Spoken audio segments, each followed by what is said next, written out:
সুপ্রিয় শিক্ষার্থীবৃন্দ, আশা করি তোমরা সবাই ভালো আছো। আজকের ক্লাসে তোমাদের সবাইকে স্বাগতম।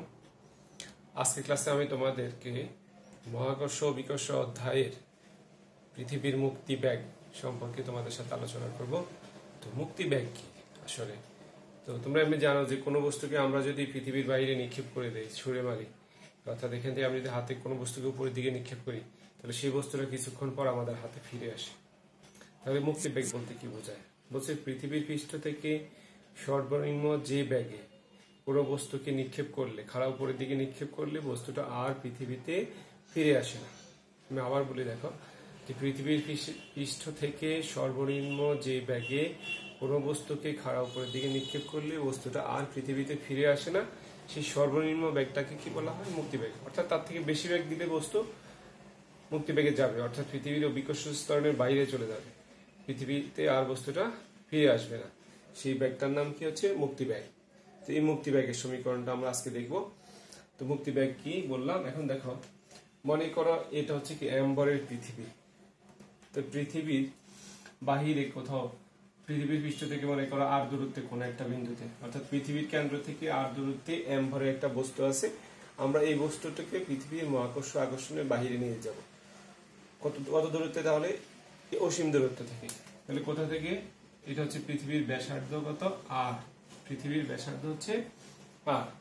এখন দেখো, এই যে বললাম আমরা আর দূরত্বে এই বস্তুর ভরের বস্তুর সাথে পৃথিবীর একটা কি আছে? বস্তুর সাথে পৃথিবীর মহাকর্ষ বল আছে। পৃথিবীর মহাকর্ষ বল কত হবে? মহাকর্ষ আকর্ষণ বল F = হচ্ছে Gm divided by R square. তাহলে এটা হচ্ছে কি পৃথিবীর সাথে ওই যে আর দূরত্বে m ভরের যে ছোট বস্তুটা আছে তার সাথে কি একটা মহাকর্ষীয় আকর্ষণ বল। এখন যদি আমি এই স্মল m ভরের বস্তুটাকে মনে করো বাহিরের দিকে পৃথিবীর পৃষ্ঠ থেকে বা যে দূরত্বে আছে সেখান থেকে আমি যদি কি করি, ক্ষুদ্র ক্ষুদ্র পরিমাণ করে অর্থাৎ অসীম দূরত্বে নিব, তাহলে প্রতিবারে কতটুকু করে সরণ কাটাবো? dr করে, ক্ষুদ্র দূরত্ব dr পরিমাণ করে অসীম দূরত্বে নিয়ে যাব।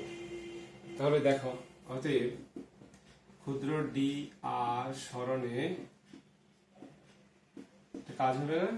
কিন্তু কাজ কত হবে? dw = f dr। এখন দেখো, তাহলে f এর মান আমরা জানি কত? Gm divided by R square into dr। এখন আমরা বলছি, মনে করো আমরা বলছি পৃথিবীর মুক্তিবেগের সংজ্ঞায় যে বস্তুটাকে কোথা থেকে নিক্ষেপ করব? যে পৃথিবীর পৃষ্ঠ থেকে নিক্ষেপ করব। কোথায় নিয়ে যাব? অসীম দূরত্বে।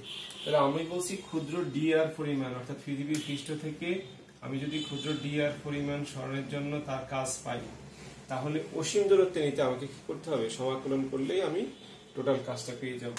তাহলে দেখো, dw = Gm by R square into dr। কোথা থেকে?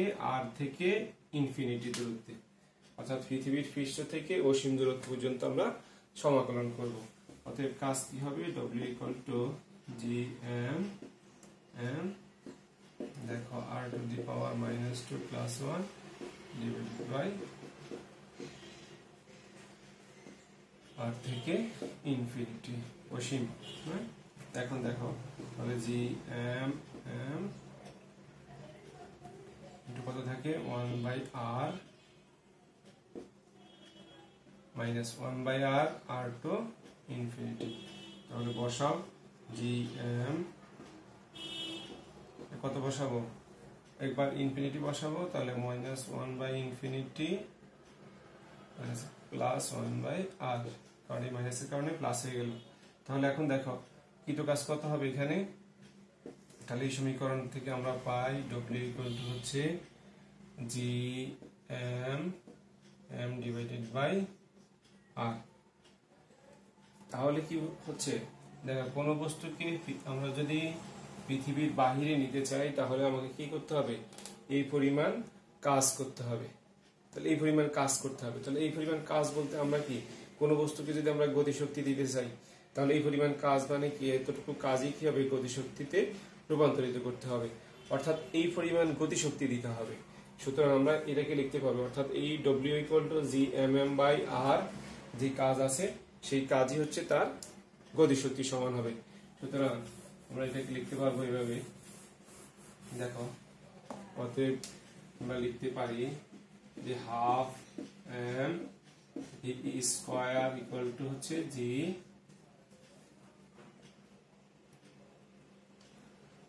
M M divided by R.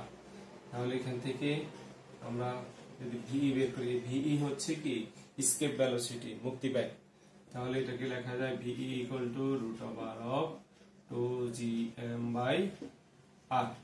তো এখানে দেখো আবার আমরা বলতে পারবো, দেখো 2 into gm by R square into আর।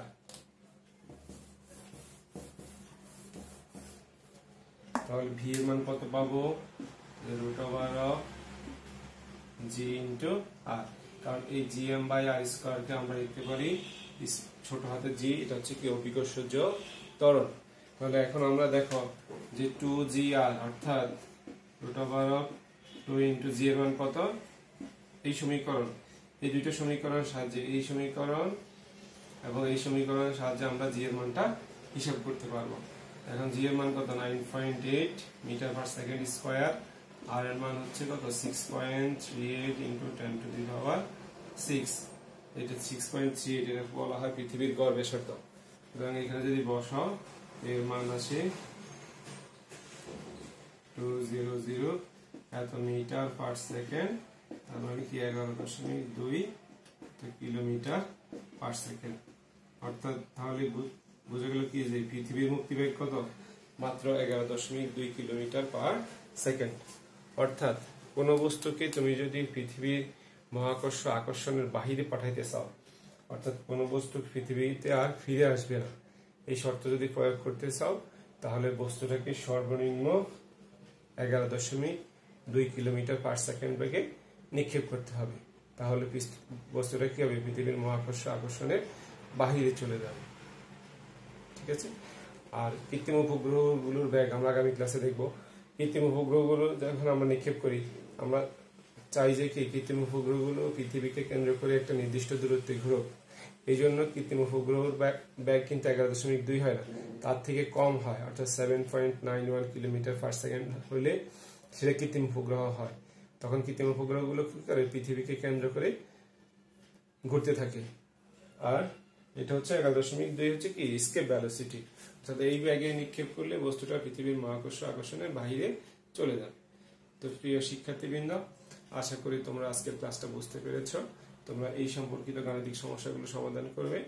আজকের ক্লাস এই পর্যন্তই। তোমাদের সবাইকে ধন্যবাদ। সবাই সুস্থ থাকো, ভালো থাকো এবং নিরাপদে থাকো।